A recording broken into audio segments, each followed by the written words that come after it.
Salut tout le monde, ici Chimie Taillandier, j'espère que vous allez bien. Alors, je suis ravie de vous retrouver pour cette vidéo qui va être un peu particulière parce qu'on ne va pas traiter des légendaires ou alors de manière très anecdotique. Voilà, donc comme vous le savez, c'est assez rare que je fasse des vidéos où vous m'entendez parler. C'est encore plus rare que je fasse des vidéos face cam où vous me voyez. Et aujourd'hui, j'ai voulu faire une vidéo un peu spéciale pour me présenter, pour que vous puissiez apprendre à mieux me connaître, parce que voilà, certains me suivent sans doute depuis des années, et au final, bah, vous ne me connaissez pas tant que ça. Donc du coup, j'ai voulu faire cette vidéo donc qui sera composée de deux parties. Donc première partie, je vais me présenter. Donc je vais me présenter en parlant principalement de comment je suis devenue fan des légendaires et comment je suis devenue youtubeuse sur les légendaires et peut-être mes hobbies à côté. Et dans la deuxième partie, je vais vous parler donc du sujet principal de cette vidéo qui sera donc les troubles, la dyslexie, la dyspraxie, la dysorthographie et la dyscalculie. Voilà, parce que malheureusement je suis atteinte de ces quatre troubles et donc du coup j'espère que ça ne se voit pas quand je parle, quand je m'exprime. Et accessoirement j'ai un espèce de trouble de l'autisme.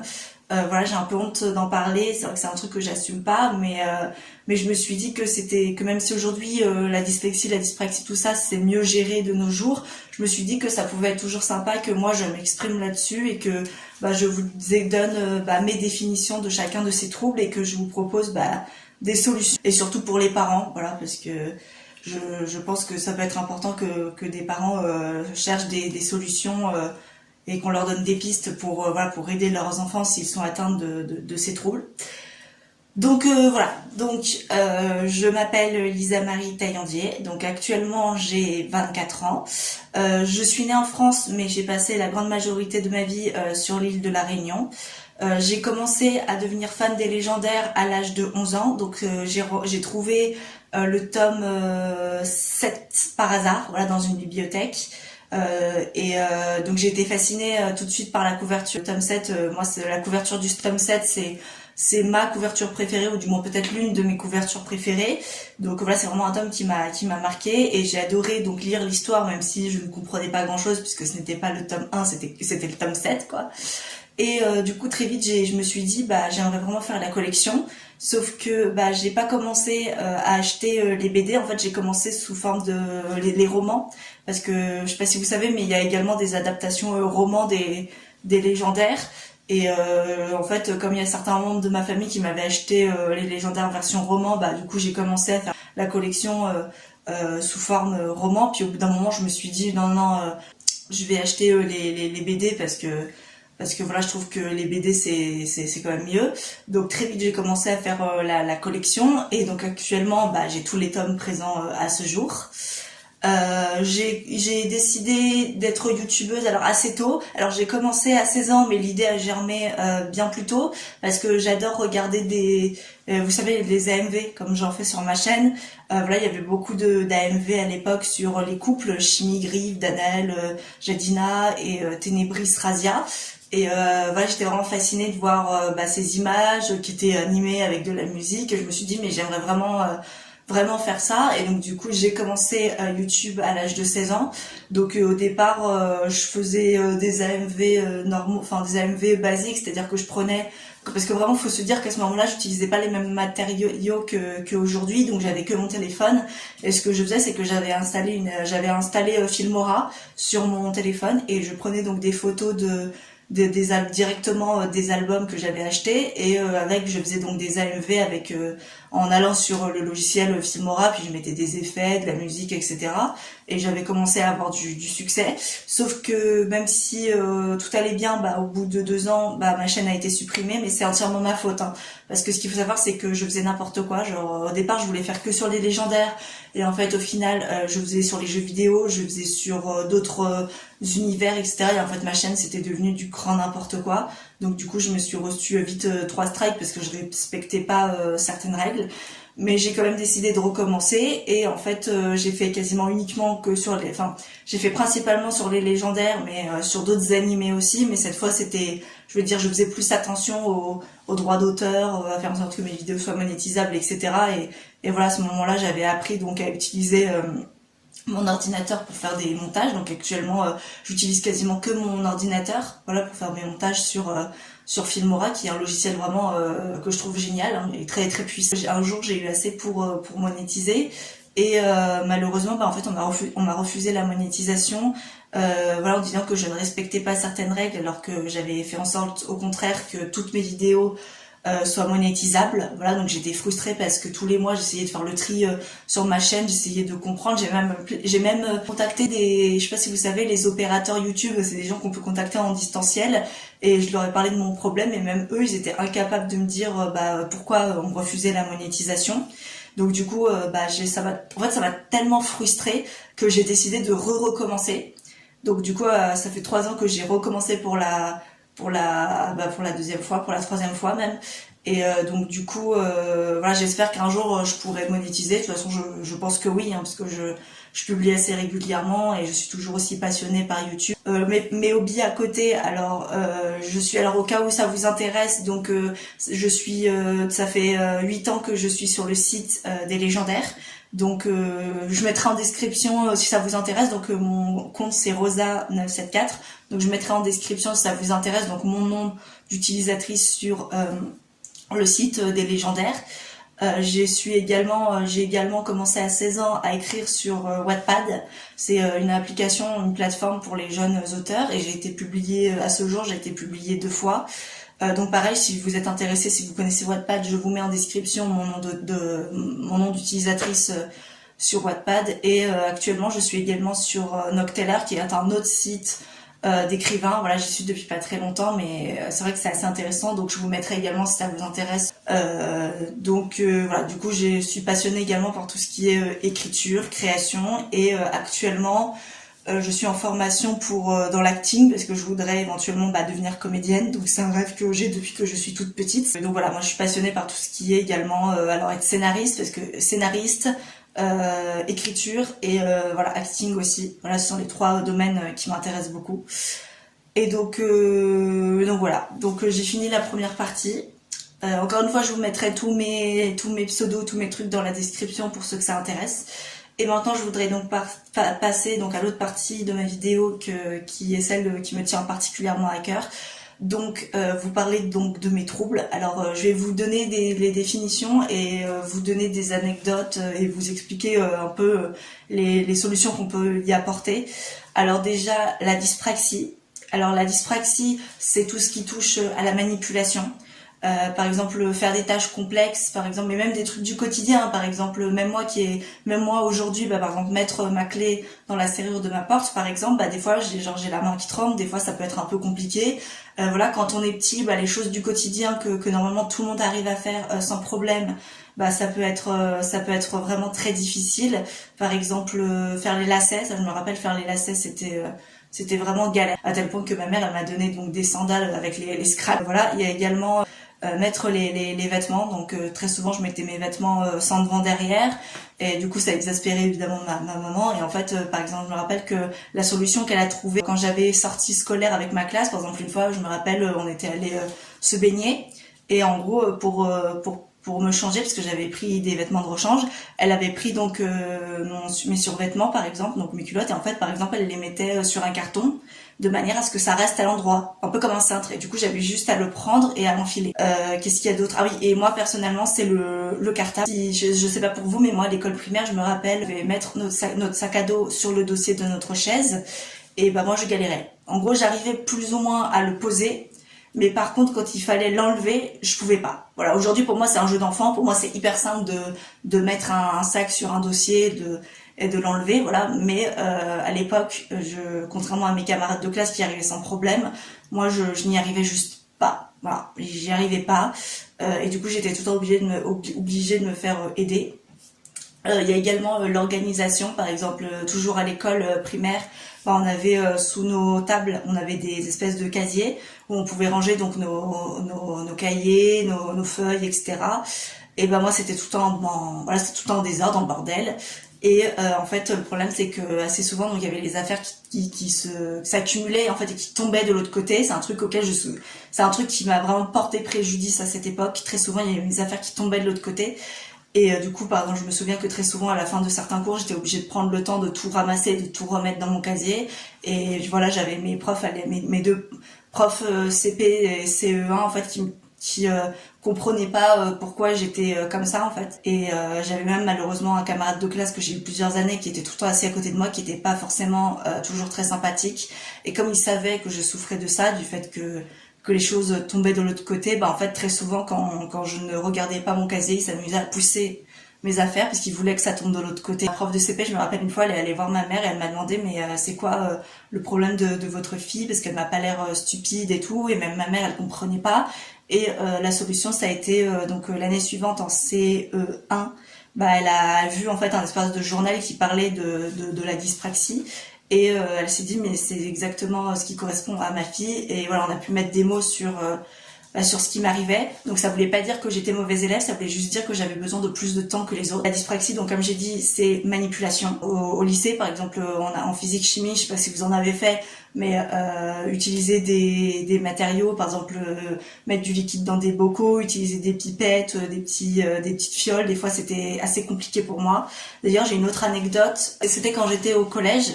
Il y a un prof j'avais un prof d'SVT qui était assez spécial. Et en fait, j'ai eu un cours où on devait travailler sur les larves de moustiques. Et à un moment, il a demandé qu'on apporte des larves de moustiques, donc j'en avais apporté. Et il a demandé vraiment à la fin du cours, il a dit bah ce que vous faites, c'est que vous attrapez donc votre larve de moustique avec votre pipette et vous la mettez donc sous votre microscope et vous en faites un dessin. Personne n'est venu m'aider, mais moi rien que le fait d'attraper ma larve de moustique, ça m'a pris un temps fou. J'ai fait un dessin qui était complètement nul, qui était à peine commencé, donc du coup je me suis pas chopé 0, mais j'ai eu que quelques points parce que j'avais apporté des larves de moustiques. J'ai pris trop de temps et voilà, j'ai pas pu terminer, et encore une fois comme personne n'est venu m'aider, voilà, j'ai pas pu faire le travail correctement. Autre point de la dyspraxie, c'est repérage dans l'espace. C'est-à-dire que moi personnellement, si vous me mettez sans GPS, je suis incapable de me repérer. Et d'ailleurs, je peux me perdre très facilement, mais même pour des trucs tout bêtes. Par exemple, quand je vais faire les courses avec ma famille, très souvent, je suis juste incapable de retrouver la voiture. Même en essayant de faire des efforts et tout, je suis complètement perdue et je n'arrive pas à retrouver la voiture. Même une anecdote par rapport à ça, j'essayais de ne pas rigoler. On est allé faire les courses et pourtant j'avais pris comme pense-bête qu'on était à côté de machine à laver publique. Et malgré ça, pour le retour, maman m'a donné les clés, m'a dit allez, trouve la voiture. J'en ai été incapable. Donc c'était, je devais avoir 16 ans, 17. Et en fait, comme j'avais les clés, par désespoir, j'essayais de faire clignoter la voiture, mais j'y arrivais pas, je la trouvais pas. Cette situation est devenue encore pire, c'est qu'il y a un monsieur qui est venu et qui a dit à ma mère ah bonjour madame, vous savez plus où est votre voiture. Et elle a dit non, c'est ma fille de 16 ans qui est incapable de retrouver la voiture et tout. Et en fait, à un moment, j'ai trouvé une voiture qui était exactement celle de ma mère. J'ai clignoté, et ça a clignoté, et j'ai dit c'est bon, c'est notre voiture. Et elle m'a fait t'es sûre? Et en fait, j'ai re-clignoté. Et en fait, je me suis rendu compte que vraiment le coup du sort, cette voiture appartenait au monsieur. Et pour me déstabiliser, il faisait semblant de clignoter sa voiture pour me faire croire que c'était la nôtre.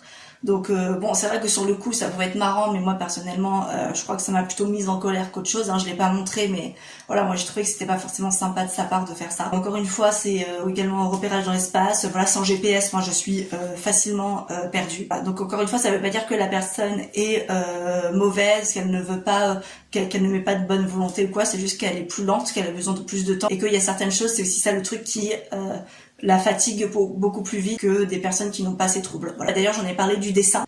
Voilà, je vous avais expliqué que pour ma larve de moustique, j'ai pas réussi. Il y a aussi le fait que dessiner, c'est vraiment pas mon fort. J'adore dessiner. Enfin, c'est un truc, j'essaye vraiment de le faire depuis plusieurs années. En gros, à la main ou sur ordinateur, je n'y arrive juste pas. Voilà, j'ai toujours besoin d'un modèle, ou alors bon, encore une fois, j'en suis pas fière, mais assez souvent j'utilise des fois l'IA. Voilà. D'ailleurs, si ça vous intéresse, j'ai également un compte DeviantArt où je poste donc des dessins que je fais moi-même, et également par IA, et certains dessins que j'ai postés sur le site des légendaires. Voilà, parce que je mêle un peu les deux. Voilà, vraiment pour ce qui est dessin, moi c'est brouillon.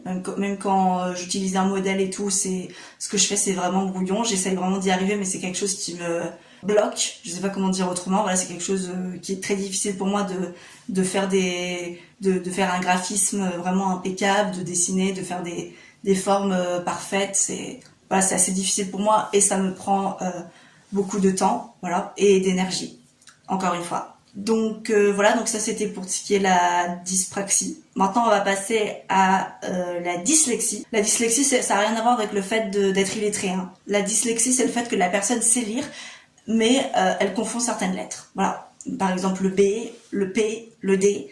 D'ailleurs j'ai une petite anecdote par rapport à ça sur les légendaires. Donc c'était il y a longtemps, c'était quand le tome 3 Origine Griffe en fer est sorti. À un moment, la personne qui veut vendre Griffe au Seigneur Manteau se dit c'est de la graine de, ça se voit, c'est de la graine de champion.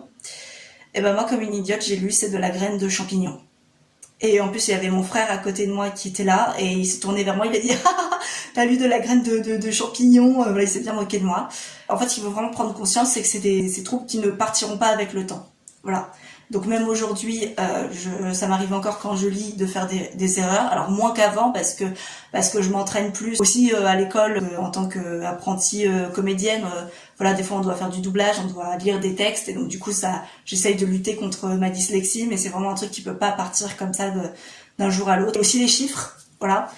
Si un chiffre est trop long, je peux vite le confondre. Je vais essayer de vous trouver un exemple. Par exemple, si je dois lire 2002 par exemple. Peut-être dans ma tête je sais que c'est 2002 mais je vais dire 202 par exemple, alors que dans ma tête je sais que c'est 2002. C'est un peu ça mon truc, c'est que des fois ce que je dis ne correspond pas à ce que je pense et je dis un truc alors que dans ma tête je sais que c'est autre chose. Voilà, et donc encore une fois c'est pas que la personne ne sait pas lire ou ne sait pas compter, c'est juste que elle doit produire plus d'efforts, plus d'énergie pour pouvoir faire le travail correctement. Ensuite dysorthographie. Donc pareil, c'est la même chose, ça touche l'orthographe. Donc encore une fois, ça veut pas dire que la personne ne sait pas écrire, ça veut juste dire que même en connaissant l'orthographe, la grammaire, la conjugaison, même en s'appliquant, la personne va faire quand même pas mal d'erreurs. Là, c'est vraiment mon cas, hein, parce que évidemment, comme tout le monde, j'ai dû faire des dictées, des dissertations, des commentaires composés, etc. Et bien même en m'appliquant beaucoup, et aussi quand par exemple on corrigeait mes manuscrits avant que je me fasse publier, même en m'étant appliquée, en ayant vraiment fait tous les efforts du monde, quand ma mère repasse à côté, elle trouve des fautes qu'en temps normal, j'aurais peut-être pas fait, qui me semblent pourtant faciles à éviter, hein, voilà. Et quand je regarde mes fautes, je me dis, mais comment j'ai fait pour faire ces fautes? Parce que voilà, je connais l'orthographe, mais pourtant, malgré tout, j'ai fait ces erreurs et il y en a pas mal. Et c'est pas de la mauvaise volonté, c'est juste la personne qui a besoin de plus de temps, et aussi plus d'énergie et de concentration, hein, c'est ça aussi la concentration, pour réussir. Et voilà, encore une fois, faut pas se moquer, c'est juste une question de temps, d'être compréhensif et voilà, se dire que la personne peut se fatiguer aussi plus rapidement. Dyscalculie, ça touche les calculs, tout simplement. Voilà, tout est lié, hein, dysorthographie, dyscalculie, tout ça, c'est tout lié. Et donc voilà, bon là j'ai pas d'anecdote à vous raconter. Et enfin, donc le dernier truc dont je voulais vous parler, c'est troubles autistiques. Voilà. Encore une fois, j'espère que ça ne se voit pas trop quand je fais mes vidéos, mais alors c'est pas un trouble très très élevé, je veux dire c'est pas quelque chose qui se voit forcément énormément. Par exemple là vous me voyez que dans mes vidéos, donc du coup peut-être que ça ne se voit pas, mais pour les personnes qui me fréquentent tous les jours, elles vont voir que oui, par exemple je vais avoir tendance à des fois je sais pas, faire des mouvements avec ma mâchoire, mais sans m'en rendre compte. Par exemple, je vais aussi avoir tendance à faire des trucs avec mes doigts, je peux aussi avoir tendance à me parler toute seule. Très souvent, je me parle moi-même, mais pas parce que je suis folle, parce que j'ai besoin d'extérioriser. J'ai beaucoup de mal avec le second degré, avec l'ironie. Voilà, j'ai vraiment du mal avec l'ironie quand quelqu'un veut me faire croire quelque chose, qu'en gros la personne veut me faire une blague, des fois je vais prendre au sérieux ce qu'elle me dit alors que je devrais pas. Bref, ça peut être aussi une question de sensibilité aussi, je pense. Peut-être qu'il y a des choses auxquelles je vais être plus sensible que d'autres. Le trouble autistique, ça peut être quelque chose qui est lié à la dyslexie, à la dyspraxie, à la dysorthographie. Voilà, c'est souvent tout ça, c'est un peu ça peut être lié. Une fois, ça veut pas dire que la personne est stupide, ça veut juste dire que elle ne perçoit pas les choses de la même manière et que il faut juste essayer de se montrer compréhensive. Encore une fois, voilà, il y a des choses qui peuvent être mises en place. Par exemple, moi, très tôt, j'utilisais l'ordinateur à l'école. Voilà, je suis allée chez une dame qui s'appelle une ergothérapeute. Donc elle m'a aidé à utiliser l'ordinateur, à connaître les touches par cœur pour que je puisse aller plus vite. Voilà. J'ai également, par exemple, lors des contrôles, vous pouvez utiliser un principe qui s'appelle le tiers-temps. c'est-à-dire que en gros vous avez un temps supplémentaire pour terminer votre évaluation. Il y a également les aides, par exemple les AVS ou les AESH. Voilà, moi j'ai eu une dame du collège jusqu'au lycée, j'ai eu deux dames qui m'ont suivi, qui m'ont aidé quotidiennement, enfin pas tout le temps, mais qui étaient là dans la plupart des cours pour m'aider à, par exemple, prendre les notes dans mon agenda, pour essayer d'organiser mes affaires, etc. Et encore une fois, c'est pas une honte, hein. Moi au contraire, ça m'a beaucoup aidé. Après, il y a un autre truc, c'est demander au professeur d'appliquer la règle des 1/3, c'est-à-dire qu'en fait, qu'elle vous donne 1/3 des points en plus que la note que vous auriez dû avoir à la base. Je l'ai eu au lycée, ouais, cette règle. On me l'a pas donné tout le temps. Moi, ce que je conseille plutôt, c'est ordinateur, ça peut toujours aider, et tiers-temps. Alors encore une fois, mon but c'est de vous donner des solutions. Vous compreniez, parce que c'est un truc qui me touche, et même encore aujourd'hui, c'est pas normal que vous soyez exclus si vous souffrez de ces troubles, et surtout ne vous laissez pas faire. Si vous sentez que vous êtes victime de discrimination, que vous sentez que les autres ne vous respectent pas et se moquent de vous, vraiment c'est important. Et je voudrais aussi dire, par exemple à la fac, je vais pas m'étaler dessus, mais à la fac malheureusement, je suis tombée sur des profs qui étaient pas très bienveillants. Par exemple, j'avais une prof, on étudiait l'ancien français, le français médiéval. C'était super intéressant, hein, comme cours. J'étais pas extrêmement bonne, mais j'étais pas mauvaise non plus. J'étais moyenne. Je me rappelle par exemple que quand elle voyait que je faisais les exercices, elle voyait que j'étais lente. Et en fait, au lieu d'essayer de se montrer compréhensive, de se dire ah ok d'accord, c'est pas grave, elle est comme ça, bah en fait, elle me le rappelait constamment, comme si elle m'avait collé une étiquette sur le front. Et elle me disait ah mais vous êtes lente. Et aussi par exemple une fois, je lui ai rendu une évaluation que j'avais faite à la main, parce que j'avais décidé de faire une évaluation à la main parce que c'était parce qu'il fallait pas rédiger beaucoup, donc je me suis dit allez c'est bon, je fais sur une copie. Et en fait quand j'ai rendu, alors je sais pas comment elle m'a rendu je sais pas comment elle a regardé ma copie, mais en gros à plusieurs reprises elle a fait ah mais y a rien, y a pas grand chose. En gros elle pensait limite que j'avais rendu feuille blanche. Et j'avais beau lui expliquer non madame, regardez, faut lire comme ça, faut faire comme ça, faut lire comme ça et tout. Et en fait j'ai dû lui expliquer à plusieurs reprises pour qu'elle comprenne. Et même là elle voulait pas en démordre, elle était en mode ah bah moi j'étais persuadée que j'allais devoir répondre que à quelques questions. Donc vraiment j'ai essayé de rester calme, mais c'est vrai que ça m'a un peu voilà, c'était pas très sympa, même si je pense pas que c'était volontaire de sa part. Et j'ai eu une autre prof que j'ai eu 3 ans, que malheureusement elle m'a laissé un goût amer dans la bouche. Bon évidemment je dirais pas son nom, hein, mais en gros je l'ai eu pendant 3 ans, et c'est une prof qui passait son temps à dire qu'en gros ce qu'il fallait c'était viser l'excellence, que voilà, elle disait tout le temps indirectement que si on n'était pas capable de faire telle ou telle chose, on n'était pas intelligent. Voilà, et en fait moi elle m'a pourri mon année parce que comme elle a vu que j'avais un profil particulier, que j'avais le droit à l'ordinateur, à le tiers-temps, bah elle a très bien montré que elle m'a très bien montré que ça ne lui plaisait pas. Et par exemple, le seul exemple que je peux vous donner, c'est la toute dernière évaluation que j'ai fait avec elle. Voilà, en gros j'avais le droit au tiers-temps encore une fois, donc j'étais assise devant elle. Et elle a demandé dès le début, elle a dit qui a le tiers-temps. Donc moi j'avais le droit, donc au lieu de terminer à midi comme les autres, je pouvais terminer à 13h30 si j'avais envie. J'ai levé la main et elle a dit, et en fait je vous jure, j'étais assise devant elle. Et en fait je sais pas si elle l'a fait exprès, mais j'ai vraiment un peu l'impression que oui. En fait elle regardait que ceux de derrière, et en fait j'ai dû me manifester, et elle faisait donc non, personne et tout. Et puis moi j'ai dû me manifester, j'ai dit bah moi madame. Et en fait, elle m'a regardée comme si j'étais coupable, en fait, comme si j'étais fautive. Et elle a fait essayez de terminer à midi comme les autres, alors que c'était un truc qu'elle n'avait absolument pas à me demander. Et après, elle a fait puis si vous pouvez pas, voilà. Alors que clairement, elle n'avait pas à me dire ça. Et quand midi est arrivé, en fait, j'avais presque fini, il me manquait juste la conclusion, donc ça me prenait genre 10 minutes de plus, hein, voilà. Et je lui ai dit attendez madame, j'ai pas encore fini, parce qu'elle était prête à s'en aller, en fait, cette prof, hein, ça se voyait, elle voulait juste s'en aller. Et elle m'a regardée comme si j'étais fautive, elle a fait vous en avez pas combien de temps? Et je lui ai dit j'en sais rien madame, je sais juste que j'ai la conclusion à finir. Et du coup elle m'a dit vous m'enverrez dans mon casier alors. Et je lui ai demandé vous voulez pas plutôt que je vous l'envoie par mail? Et elle a fait un grand sourire, elle a fait raison de plus pour que je m'en aille, voilà, au revoir, bonne continuation, bam. Et elle m'a laissée toute seule dans la salle.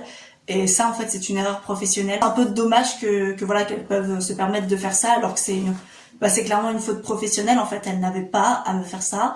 Et voilà, ma mère était outrée. Et ma mère pense qu'en gros, si j'avais fait remonter l'information, on aurait très bien pu mettre à l'eau ces évaluations, etc. Mais bon, Bon voilà, c'est une prof qui m'a clairement pas donné très envie d'apprendre et d'étudier, alors que ses cours étaient très intéressants. Hein, voilà. Donc tout ça, encore une fois, pour vous dire, si vraiment vous êtes comme moi, que vous avez un profil particulier, que vous avez besoin de plus de temps, que vous avez besoin, je sais pas, d'un ordinateur, que vous avez besoin d'une AVS ou autre, mais vraiment n'ayez pas honte. Voilà, faut pas que vous en ayez honte. Voilà, moi au contraire, ça m'a servi comme force. J'étais avec des dames qui étaient très gentilles, avec qui je suis devenue assez proche, on avait une complicité, et puis voilà, j'étais toujours contente de les avoir.